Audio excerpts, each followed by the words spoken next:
sobre huelgas de trabajadores en el Nuevo Egipcio. Está bueno igual ahí, repasar Sí. el CV. Ahí tenemos muchísimo material en este Sí, sí, momento para sí, consultar. total. Se encuentra ahora en este momento en comunicaciones Andrea Zingarelli, egiptóloga y profesora en la Facultad de Humanidades. ¿Qué tal? Hola, ¿cómo están? Hola Andrea, ¿cómo estás? Bueno, acá Bien. estamos Simón, Charo, Pablo y Facu, te saludamos desde todo el equipo de Martilla. Y queremos hablar un poquito sobre, bueno, esta muestra que creo que cierra hoy, pero igualmente nos parece súper interesante el proyecto en el que están trabajando que se llama Amemmose, Sí, donde, bueno, este equipo único en Latinoamérica está dedicada a la conservación y el estudio de esta tumba. ¿Nos puedes contar un poco sobre este proyecto, este equipo único en Latinoamérica? dale. Gracias por esta invitación a hablar del proyecto Memose, que a veces es difícil pronunciar. Sí. Eh, es un proyecto bueno, hace 5 años que comienza, que se radicó acá en la Facultad de Humanidades, acá en La Plata, pero que reúne a especialistas de distintas provincias argentinas, distintas universidades nacionales. Y bueno, tiene el objetivo de hacer la conservación, es decir, más que nada lo que tratamos de hacer es recuperar las pinturas que están dañadas y bueno, recuperar los sentidos que aparecen cuando hablamos de tumba. Uno puede pensar en un lugar eh, abajo de la tierra o puede pensar en una pirámide en el caso de Egipto. Bueno, en este caso se trata de una capilla, son salas, ¿no? En el caso Ujú. de Mose era un cantero, o sea, tenía un título como de alguien que trabajaba la piedra, entonces su tumba no es muy grande, tendrá unos 40 metros cúbicos, como un buen ambiente, decía por Claro. ahí una compañera. Pero tiene todas las paredes pintadas. Entonces nosotros lo que hacemos es un poco analizar qué escenas tiene la tumba, que les cuento que son todas escenas, como se llamarían, de la vida cotidiana, porque tenemos, por ejemplo, una escena de producción de pan y cerveza, otra escena de trabajo agrícola, cómo se trabajaba la tierra, que tiene además la particularidad, como los egipcios dividían la pared por registros, como si fuera una historieta, porque se cuenta en registros, desde abajo hasta arriba en 5 registros, desde que empiezan a trabajar la tierra hasta que los escribas contaban el grano, ¿no? Claro. Y bueno, y así muchas otras escenas que nosotros estudiamos, pero además el proyecto tiene la particularidad de que cuando empezamos a trabajar ingresamos por una entrada que era un hueco de 50 por 37 de una tumba vecina, y lo que tuvimos que hacer es excavar más de 8 metros de profundidad y más 10 por 10 más o menos tiene actualmente la excavación, y encontramos la entrada original. Entonces eso también lo hace bastante único al proyecto, porque volvimos a darle, digamos, entrada a la tumba como en la antigüedad, por la entrada original, y además encontramos el pozo funerario que no se conocía, y eso pasó este año, y se excavó, y excavamos 6 metros de profundidad. Así que bueno, son muchos descubrimientos en estos 5 años, y además, bueno, estudios específicos sobre lo que contiene la tumba, ¿no? Estas pinturas. Y bueno, y ahora la próxima etapa será estudiar esos objetos que encontramos, que son 2.500 en total. Andrea, hay como cosas que en tu explicación me quedaron. Es una tumba de una persona trabajadora, entonces. O sea, como que hay una diferencia ahí de quizás lo que nos llega siempre es la historia de las tumbas de los faraones, o sea, las más ostentosas. Y esta es como, bueno, una tumba más de una persona que trabajaba, que vivía cotidianamente. ¿Puede ser? Sí, totalmente, eso es una particularidad también, porque es el único que tiene. ¿Cómo conocemos a las personas que están en esa necrópolis, que es una necrópolis muy grande, que tendrá más o menos 400 tumbas por lo menos reconocidas, y otras que no se han encontrado todavía? Vos reconoces a la persona por el nombre y por el título. El título vendría a ser como el oficio que Claro. realizaban, son títulos que el Estado les daba, ¿no? Y este es el único que tiene el título de cantero, o bueno, trabajador de la piedra, y en ese sentido es como uno de los pocos artesanos, entre comillas, que tiene una tumba en esa necrópolis que es de la élite. Claro. De hecho, lo rodean, digamos, personas que tienen títulos mucho más importantes. Ahí a unos 40 metros está la tumba del visir, que vendría a ser como el primer ministro. Entonces él es uno digamos, como un trabajador, podemos decir, como bien lo expresabas vos, y eso es muy particular, ¿no? Muy interesante también. Entendemos que el proyecto Amenmose se trata de un proyecto transdisciplinario, ¿no? Interdisciplinario eh, sobre la historia del Antiguo Egipto, que involucra también a la historia del arte, la arqueología, la arquitectura, la física, la antropología, la conservación de patrimonio y las tecnologías aplicadas a bienes culturales. En este sentido, son muchas universidades argentinas y además creo que también está involucrado el CONICET, trabajando dentro de lo que es este proyecto. ¿Cómo viene siendo la organización dentro de lo que representa la UNLP y la ciencia argentina a la hora de involucrarse en esta misión arqueológica en Egipto? Bueno, en realidad nosotros tenemos como el proyecto está radicado acá en la Facultad de Humanidades, acá en la Universidad de La Plata. Y los contactos con las distintas universidades y con los distintos equipos son a lo mejor previos en muchos casos, porque algunas personas que ya trabajaron en Egipto, arqueólogas, por ejemplo, de la Universidad de Buenos Aires, de CONICET, o por ejemplo también de la Universidad de Córdoba, que a lo mejor hemos formado equipos previos que también trabajaban en Egipto, o bueno, también por el campo que te conocés, ¿no? Que trabajamos en temas comunes, y así se fue conformando el equipo. Y que también hemos trabajado con la Universidad de Tucumán, que tiene en la universidad hay una facultad, la Facultad de Artes, hay un equipo que trabajaba sobre arte antiguo, y bueno, justamente en el nombre de Silvina Vera, que es la profesora que está a cargo, digamos, del proyecto de dibujo digital. Entonces hacemos una digitalización de todas las escenas que hay en la tumba, y hoy están todas las representaciones hechas en digital por Silvina. Y después también trabajamos acá con un equipo de la Facultad de Arquitectura, de acá de la universidad, que ellos hacen todos los planos y han sido los que han programado, por ejemplo, todo lo que es el trabajo de colocación de la puerta. Tuvimos que reconstruir el dintel de la puerta, es decir, algunas cuestiones que son arquitectónicas y que tienen que atender a profesionales, y no, digamos. Entonces así se van como entrelazando las tareas, y bueno, y las distintas experticias, ¿no? Por eso es que es necesaria esta confluencia de distintos expertos, expertas, y bueno, un trabajo común que se va coordinando año a año, y depende de los objetivos de cada campaña, también se van, bueno, vamos un grupo, vamos otros y así, ¿no? Estaba viendo también que el proyecto se autofinancia. Sí, ¿Cómo manejan eso?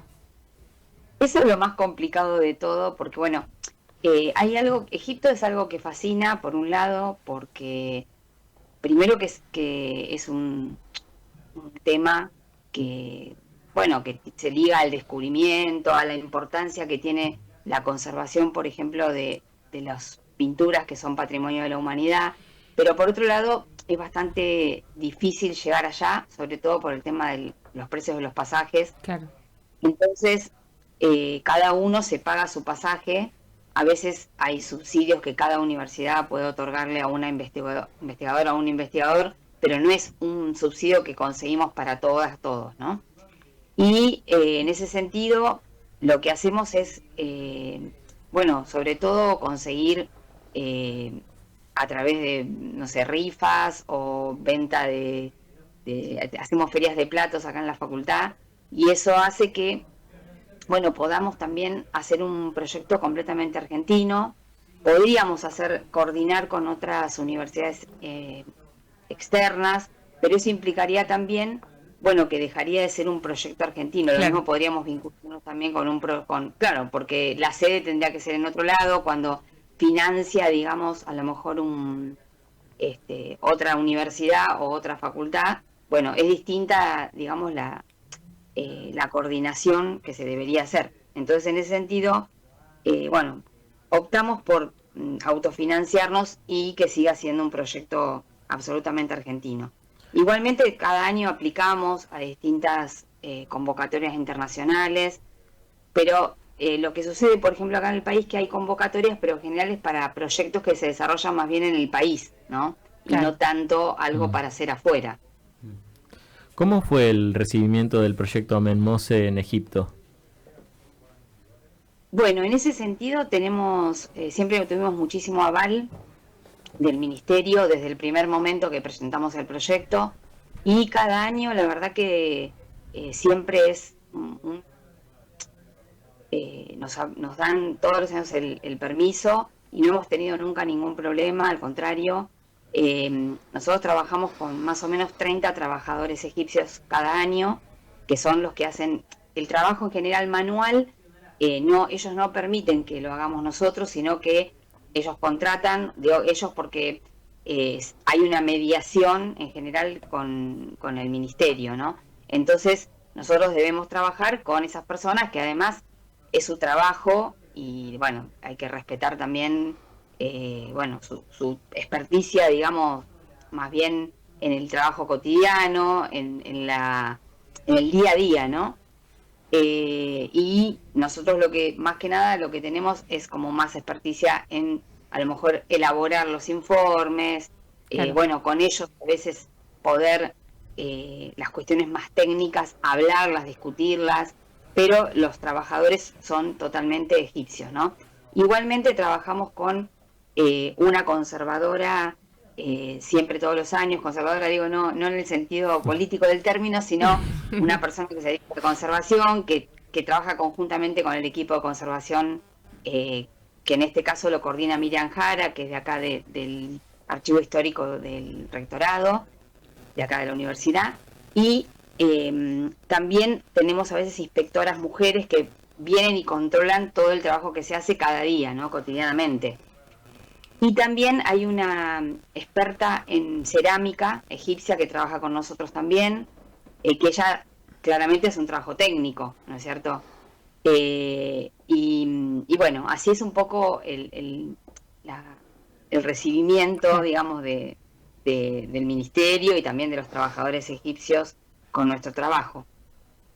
Andrea, y vos dijiste que ahora estaban en el momento en el que iban a empezar a analizar todo lo que fue hallado en la tumba. Pues, sí, estoy lo correcto. ¿Eso lo van a traer a Argentina? ¿Van a viajar para analizarlo? Ya hay personas allá que son las que se encargan de... bueno, no sé cómo es el proceso de análisis, pero eso. Ya, no se puede sacar nada, pero nada, ni siquiera una muestra de pintura, ni una muestra de ninguno de los objetos, porque ellos tienen medidas muy claras en ese sentido. En los últimos años se ha endurecido muchísimo, con razones, ¿no es cierto? Porque han sufrido obviamente saqueos y bueno, y mucho de su patrimonio está afuera. Entonces, hoy día ellos priorizan que todos los análisis que se hacen ahí en Egipto. Tienen algunos centros importantes, entonces, bueno, cualquier análisis que vos quieras hacer de un hueso a carbono 14, lo que quieras, todo se hace ahí. Claro. Y entonces nosotros con eso tenemos mucho trabajo, porque tenemos que primero recibir los objetos, catalogarlos y después hacemos una recatalogación. Y el estudio acá lo puedes hacer a través de fotos o a través de las notas que tomes en Egipto, pero no podés estudiar con el objeto en la mano salvo en la campaña, ¿no? En el trabajo que dura más o menos un mes allá. Claro. Con lo cual, en ese sentido es muy importante tomar hasta toda la información que se pueda, y por eso es muy importante, tenemos una base de datos que se va construyendo año a año, para después cada especialista pueda estudiar los distintos objetos, qué sé yo, por ejemplo, hay muchísima cerámica, pero también, qué sé yo, tenés muchos restos humanos. Este año fue un equipo de bioarqueólogos que estuvieron haciendo estudios y reconociendo distintas enfermedades, distinta información que proviene del análisis de ese material, ¿no? Y también este año va a ir una experta también en huesos, pero ya animales. Y después también hay muchos objetos que tienen inscripciones, que eso nos cabe, digamos, a los que somos más expertos en historia de Egipto. Y bueno, es fascinante en ese sentido porque hay muchísima información que aparece a partir de un objeto, ¿no? Que se encuentra.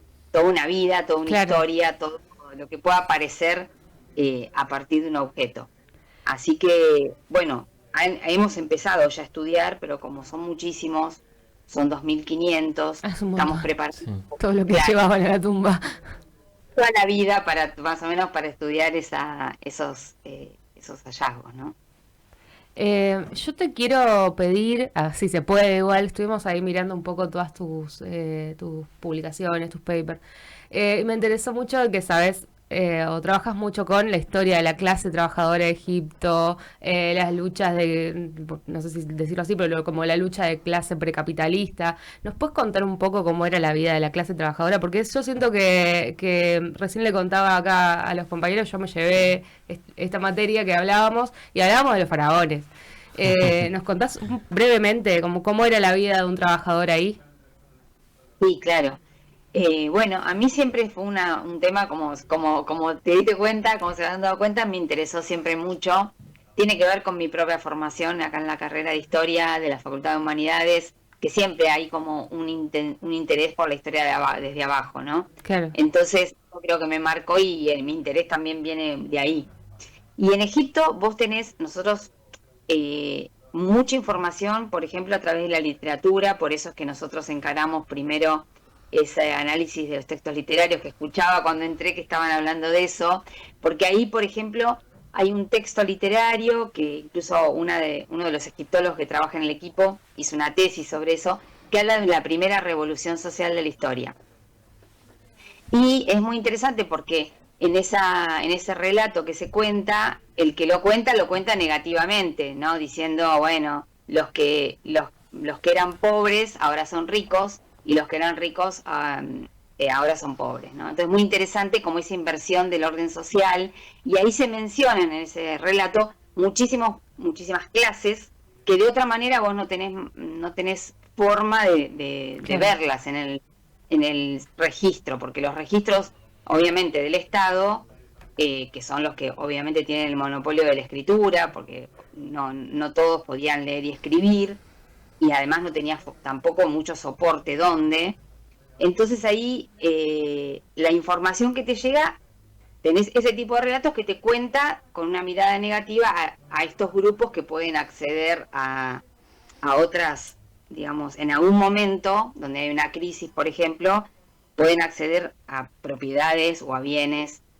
También tenés con todo lo que puede ser un relato literario que siempre tiene algo de ficción, ¿no? Claro. Después tenés un relato que es la primera huelga de la historia, se relata en un papiro y también en algunas, lo que se llaman ostraca, que son como fragmentos, viste, como de cerámica o de piedra escritos.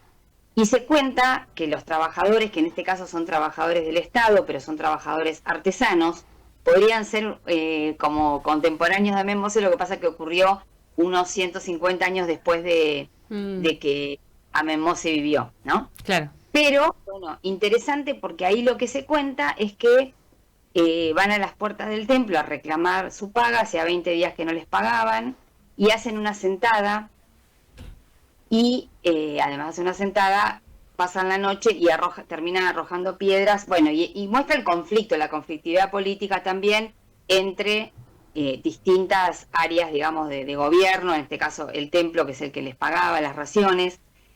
Pero esta es, podemos decir que es una clase que acomodada, entre comillas, porque recibe raciones que son bastante importantes, además de pan y cerveza, que podía ser la ración básica, reciben también vegetales, carne, o sea, es una clase más acomodada que otras, ¿no? que podemos ver. Y después sí, aparece la clase, como en todas las sociedades precapitalistas, la clase sufriente, podemos decir, explotada, sí, es la campesina, ¿no?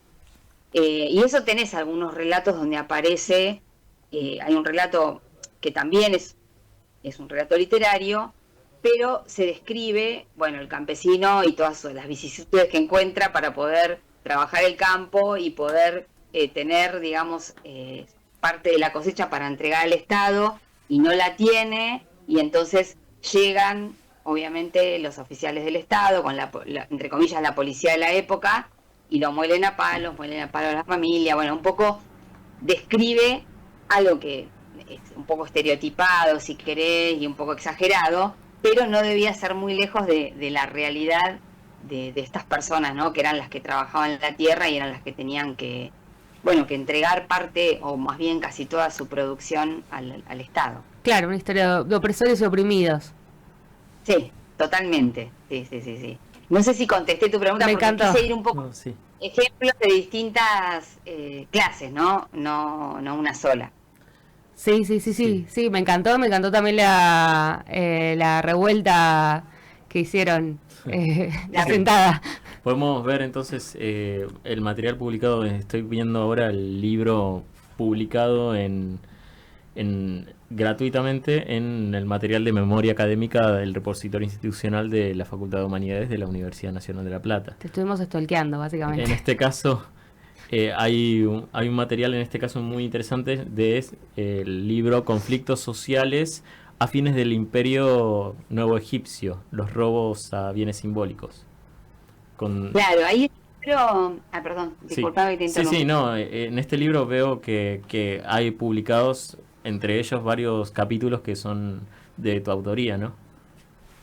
Sí, ahí hay de muchas compañeros que somos yo formo parte de un centro, que es el Centro de Estudios de Sociedades Precapitalistas, que así como yo, todas y todos muy preocupados por estas cuestiones, ¿no? Que tienen que ver con lo social, con lo económico en esas sociedades. Y bueno, ese libro es una compilación que lo hicimos para las cátedras, que son que son las primeras 3 historias generales de la carrera de licenciatura y profesorado en historia, y ahí como que recogemos bastantes problemas, conflictos sociales, ¿no? Así que además de mis trabajos también están los de mis compañeros que seguramente también tienen mucho de esto, ¿no? Esta preocupación por, bueno, buscar las fuentes y buscar los problemas en esas sociedades antiguas, ¿no?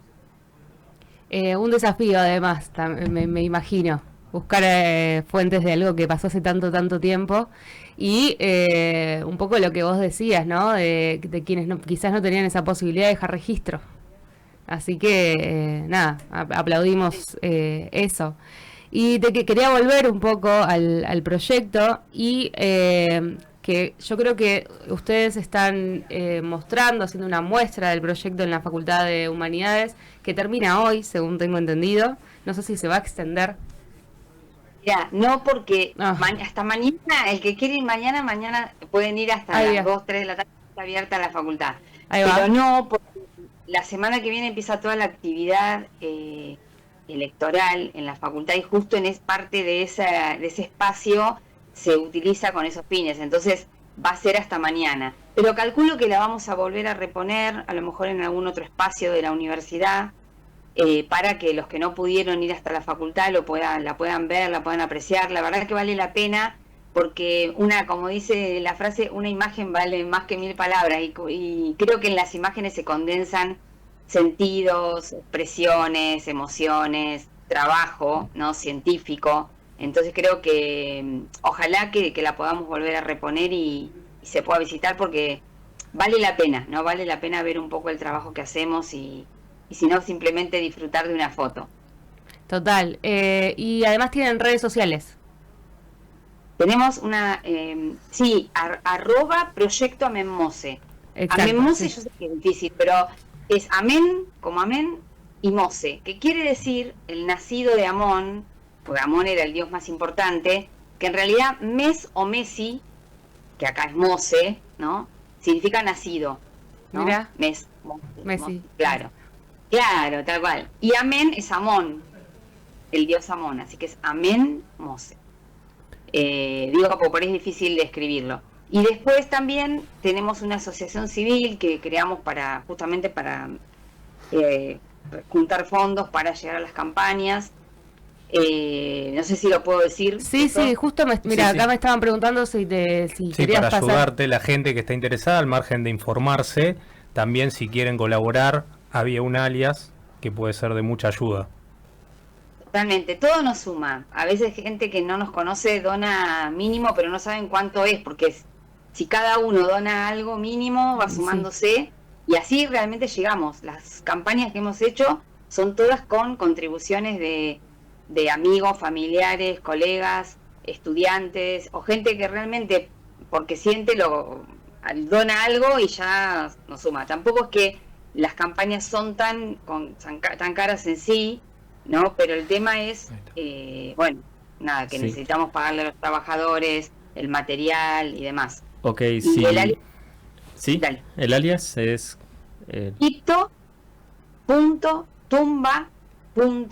Egipto.tumba.318, que es el número que tiene la tumba, como si fuera el número de una casa. Están numeradas las tumbas. Claro. Sí.